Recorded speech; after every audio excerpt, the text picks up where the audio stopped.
სამართლიანი არჩევნების და დემოკრატიის საერთაშორისო საზოგადოება 2014 წლის ადგილობრივი თვითმმართველობის არჩევნების წინასაარჩევნო პერიოდის მეორე შუალედურ ანგარიშს საზოგადოებას დღეს წარუდგენს.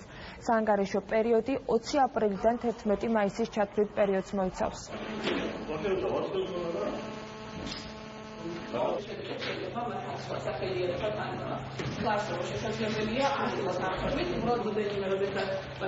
პირველ რიგში ვსაუბრობთ ადმინისტრაციული რესურსის გამოყენებაზე მმართველი გუნდის მიმართ, რომელიც შეიძლება ფორმალურად არ წარმოადგენს საარჩევნო კანონმდებლობის დარღვევას, რადგან მთელი რიგი პროექტების ინიცირება ფორმალურად კანონის, ასე ვთქვათ, მიერ განსაზღვრულ ვადებში მოხდა, მაგრამ მიუხედავად ამისა, სულ რამდენიმე დღით ადრე არჩევნების ოფიციალურად გამოცხადებამდე ცენტრალურმა ხელისუფლებამ, ასევე აჭარის ადგილობრივმა ხელისუფლებამ რამდენიმე ისეთი მნიშვნელოვანი პროექტის ინიცირება მოახდინა, ასევე ბიუჯეტის გაზრდა, რომელიც ჩვენი აზრით შეიცავს სახელმწიფოს ფინანსური რესურსების გამოყენების ნიშნებს.